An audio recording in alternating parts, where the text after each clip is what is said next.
সবার প্রথমে আছেন শ্রীরাম, শ্রী লক্ষ্মণ এবং মা সীতার মন্দির। শ্রী শ্রী রাধাকৃষ্ণের এই যে বিগ্রহ দেখছেন, এটি কিন্তু শ্বেতপাথর দ্বারা নির্মিত। এখানেও কিন্তু শ্রী শ্রী রাধাকৃষ্ণ সবুজ বর্ণের পোশাকে সজ্জিত। আর মূল মন্দিরের ঠিক পাশেই রয়েছে গঙ্গা। তো বর্তমানে প্রবেশ করে গেছি 12 জ্যোতির্লিঙ্গ মন্দিরে। এবার এক এক করে 12 জ্যোতির্লিঙ্গ আপনাদের দর্শন করে দিয়ে চলুন।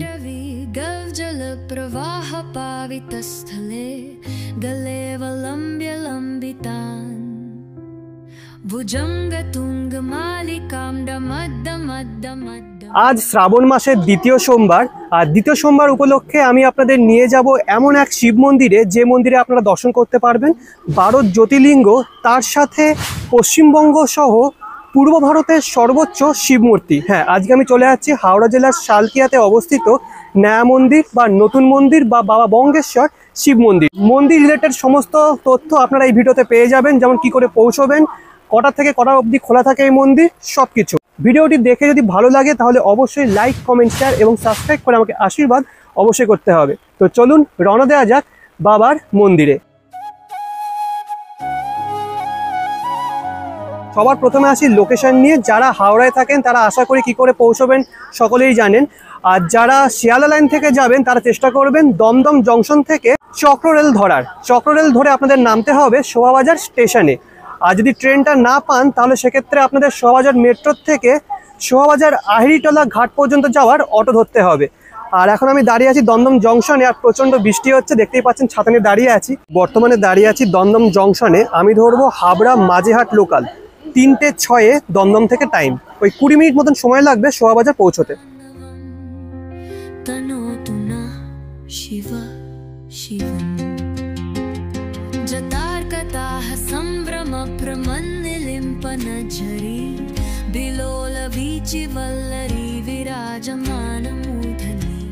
সবেমাত্র নামলাম শোভাবাজার স্টেশনে। শোভাবাজার স্টেশনের পাশেই কিন্তু শোভাবাজার আহিরিটোলা ঘাট। ঘাট পার হয়ে যেতে হবে বাধাঘাটে। আর যে পরিমাণ বৃষ্টি হচ্ছে, মানে কি বলবো, পুরো ভিজে গেছি। তো বৃষ্টিটা একবার দেখুন জাস্ট, ঠিক আছে, অঝরে বৃষ্টি হচ্ছে। আর এই হলো শোভাবাজার আহিরিটোলা স্টেশন। ওই সামনের দিকে গিয়ে ডান দিকেই পড়বে আপনার ফেরিঘাটের টিকিট কাউন্টার।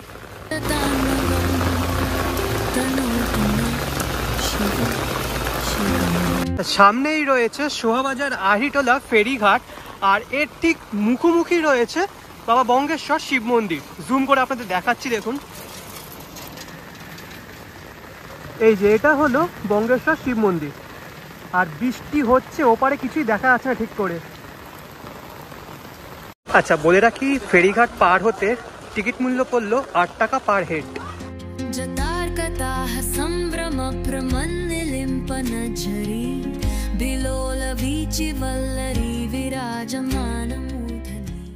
দাঁড়িয়ে আছি বাধাঘাটে। ওই 5 মিনিট মতন সময় লাগলো বাধাঘাটে আসতে। এবার চলুন কি করে পৌঁছবেন মন্দিরে সেটা আপনাদের দেখিয়ে দিই। বাধাঘাট ফেরিঘাট থেকে বেরিয়ে দুপাশ সামনের দিকে আসলে পড়বে এই চৌমাথা। এই চৌমাথার থেকে সোজা যদি চলে যান তাহলে পড়বে শালকিয়ার বড়মা অর্থাৎ বড় শীতলা মায়ের মন্দির। আমাদের যেতে হবে বাদিকে। বাদিকেই রয়েছে আজকের গন্তব্যস্থল। যদি আপনারা হাওড়া স্টেশন থেকে আসেন তাহলে এই বাসটা করে চলে আসতে পারেন 24A। এই যে এই বাসটা এই বাধাঘাটে আসে। একটু অটো পেয়ে যাবেন যেগুলো হাওড়ার থেকে ছাড়ে, ডাইরেক্ট এই বাধাঘাট পর্যন্ত আসে যদি হাওড়ার থেকে আসেন, মানে হাওড়া স্টেশন থেকে। বাধাঘাট থেকে বেরিয়ে যে চৌমাথা আপনাদের দেখালাম, সেই চৌমাথা থেকে বাদিকে 5 মিনিটের হাঁটা পথে আমি পৌঁছে গেছি আজকের গন্তব্যস্থল অর্থাৎ বাবা বঙ্গেশ্বর শিব মন্দির। আর যা বৃষ্টি হচ্ছে, পুরো ভিজে গেছি। একই বৃষ্টি।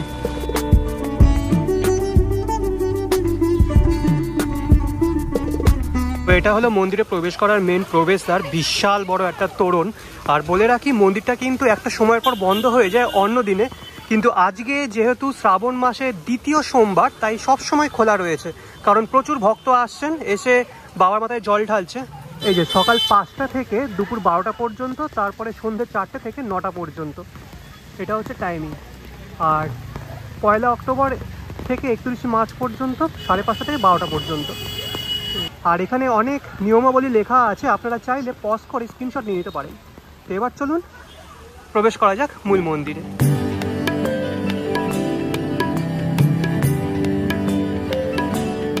মূল মন্দিরে প্রবেশের আগে লম্বা এরকম একটা রাস্তা আছে, আর রাস্তার দুপাশে আছে এরকম রেলিং দেওয়া, আর সেখানে প্রচুর গাছপালা রয়েছে। মেন রোড থেকে দুপা আসলেই পড়বে মূল মন্দির চত্বর, আর সামনেই দেখতে পাচ্ছেন বিশাল বড় এই শিব মন্দির, অর্থাৎ বাবা বঙ্গেশ্বর শিব মন্দির। মন্দিরের ডান পাশে এখানে একটা স্টোর আছে, এখানে মোমবাতি ধূপকাঠি এইসব পেয়ে যাবেন।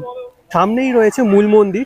মূল মন্দিরের যে মেন চূড়া সেটি কিন্তু বেশ উঁচু, আর মেন চূড়া বা মেন রত্নকে ঘিরে রয়েছে 4টি ছোট ছোট রত্ন।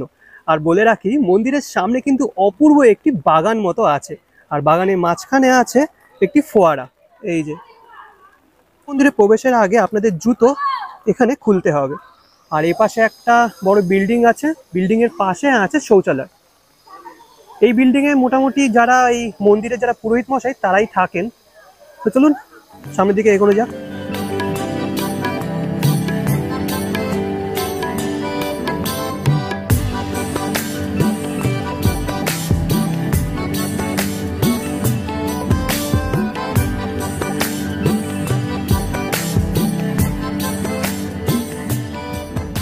এটি হলো মূল মন্দির। মূল মন্দিরের ঠিক পিছনেই আছে সেই সর্বোচ্চ শিব মূর্তি।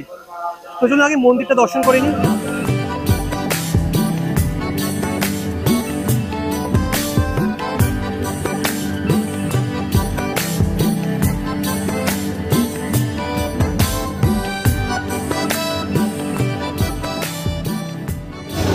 এখন দর্শন করছেন মন্দিরের মূল বিগ্রহ, অর্থাৎ মূল শিবলিঙ্গ।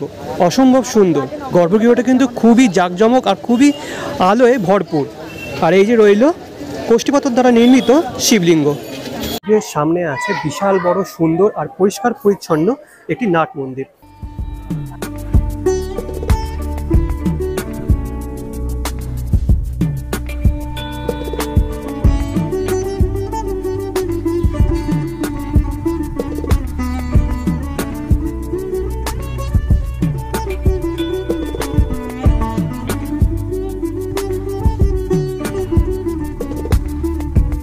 মূল মন্দিরের যে গর্ভগৃহ তার পাশে আছে আরও একটি মন্দির। এই মন্দিরে বিরাজ করছেন শ্রী শ্রী ভগবান বিষ্ণু এবং মা লক্ষ্মী। আর মূল মন্দিরের ডান পাশে বিরাজ করছেন দেবাদিদেব মহাদেব।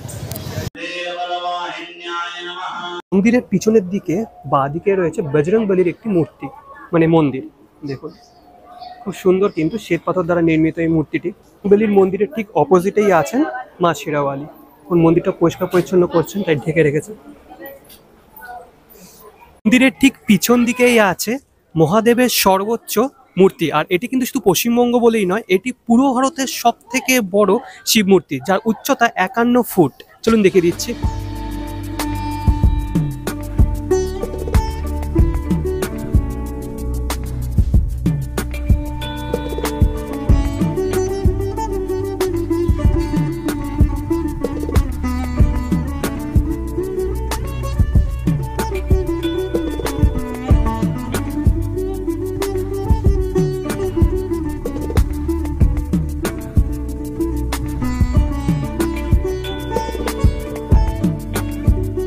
মহাদেবের এই যে সুউচ্চ বিগ্রহ বা মূর্তি, তার ঠিক নিচে রয়েছে নন্দী মহারাজের বিগ্রহ। আর বলে রাখি, এই মূর্তিটা উদ্বোধন করেছিলেন আমাদের প্রাক্তন প্রেসিডেন্ট প্রণব মুখার্জি। মূল মন্দিরের ঠিক ডান পাশে রয়েছে সেই দ্বাদশ শিবলিঙ্গ, এই যে একদম সামনে। এখানে প্রবেশ করব, কিন্তু তার আগে আরও একটা জিনিস দেখিয়ে দিই। দ্বাদশ শিবলিঙ্গের পাশে এখানে আরও একটি মন্দির চত্বর গড়া হয়েছে। আমি যখন 2 বছর আগে এসেছিলাম তখন এই মন্দিরগুলো আমি দেখিনি। জ্যোতির্লিঙ্গ দর্শন করব, কিন্তু তার আগে চলুন এই মন্দির চত্বরে কোন কোন দেবদেবীর বিগ্রহ আছে সেটি একবার দর্শন করে নিই।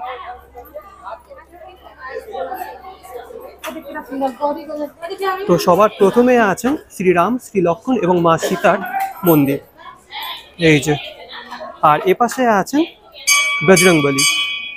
প্রত্যেকটা বিগ্রহ কিন্তু শ্বেত পাথর দ্বারা নির্মিত, অপূর্ব সুন্দর। এরকম সবুজ রঙের পোশাকে তারা সজ্জিত।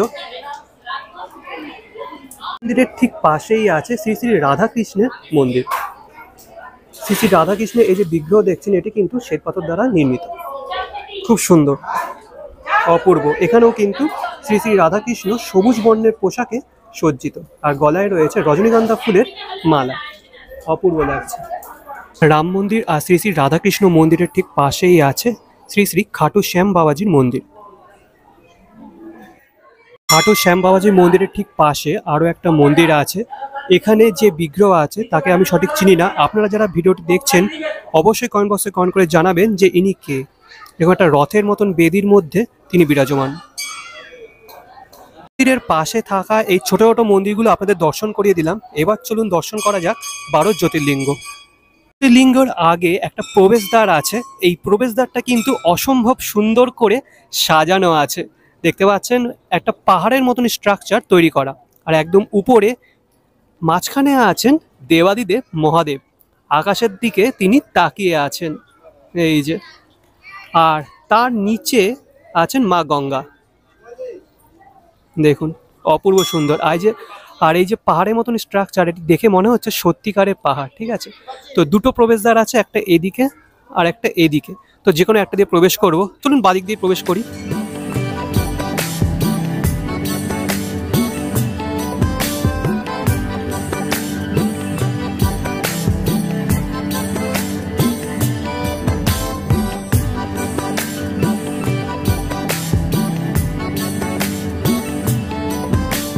তো বর্তমানে প্রবেশ করে গেছি 12 জ্যোতির্লিঙ্গ মন্দিরে। এবার এক এক করে 12 জ্যোতির্লিঙ্গ আপনাদের দর্শন করে দিই চলুন।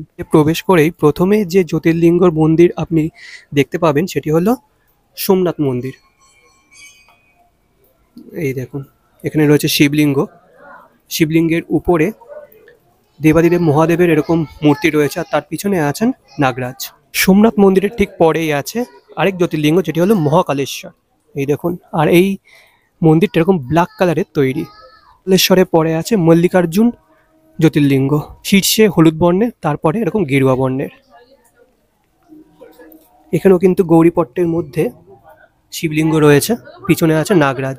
অর্জুনের পরে আছে আমাদের সকলের জানা কেদারনাথ মন্দির। প্রত্যেকটা জ্যোতির্লিঙ্গে শিবলিঙ্গ যে অবস্থায় আছে বা যেরকম স্ট্রাকচার বা যেরকম দেখতে, ঠিক সেইভাবেই কিন্তু এখানে তৈরি করা। আছে ত্রম্বকেশ্বর মন্দির, এই যে। আর এখানে যে জ্যোতির্লিঙ্গ সেটি কিন্তু একেবারে অন্যরকম ভাবে দেখতে। গৌরীপট্টের মধ্যে যে শিবলিঙ্গ সেটি মহাদেবের মুখশ্রীর মতো। পরে আছে বৈদ্যনাথ ধাম। আর এখানেও দেখতে পাচ্ছেন গৌরীপট্টের মধ্যে যে শিবলিঙ্গ রয়েছে তার আকৃতি মহাদেবের মুখশ্রীর মতো। তারপরে আছে রামেশ্বর। আর দেখতে পাচ্ছেন রামেশ্বর মন্দিরের দুপাশে আছেন গরুড় দেবতা, এই যে, যিনি হলেন বিষ্ণুর দ্বার রক্ষক। ঈশ্বরের পরে আছেন নাগেশ্বর শিব মন্দির, এই যে। পরে আছে ভীমশঙ্কর মন্দির, এই যে। ভীমশঙ্কর মন্দিরের সামনে বেশ সুন্দর কারুকার্য করা রয়েছে। আর এখানে যে শিবলিঙ্গটি রয়েছে সেটি কিন্তু অন্যরকম। দেখতে পাচ্ছেন গৌরীপট্ট, তার মধ্যে একটু নিচের দিকে রয়েছে শিবলিঙ্গ, তার পাশে এই ত্রিশূল। পরে রয়েছে ওঙ্কারেশ্বর মন্দির। পরে আছে কাশী বিশ্বনাথ মন্দির, দেখুন। আর যে মন্দিরগুলো রয়েছে অরিজিনাল মন্দিরের রেপ্লিকা, আর তার মধ্যেই রয়েছে এই শিবলিঙ্গগুলি।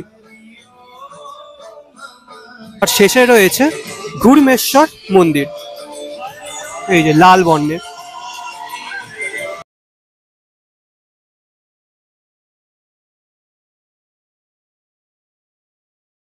এখানে একটা জিনিস আমার খুবই খারাপ লাগলো, সেটা হলো প্রত্যেকটা মন্দিরের পাশে মন্দিরের নাম আর তার সম্পর্কে কিছু কাহিনী এখানে বলা আছে।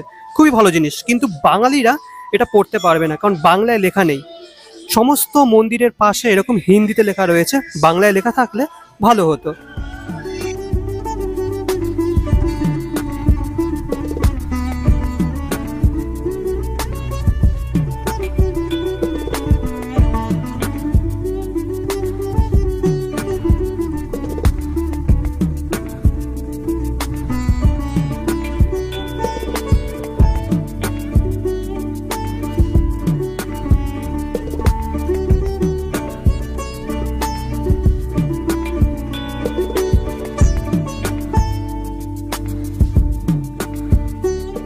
এই মন্দিরের আরেকটা বড় বিশেষত্ব হলো যে মন্দিরের ঠিক পাশেই রয়েছে মা গঙ্গা, আর এখান থেকে দেখা যাচ্ছে হাওড়া ব্রিজ।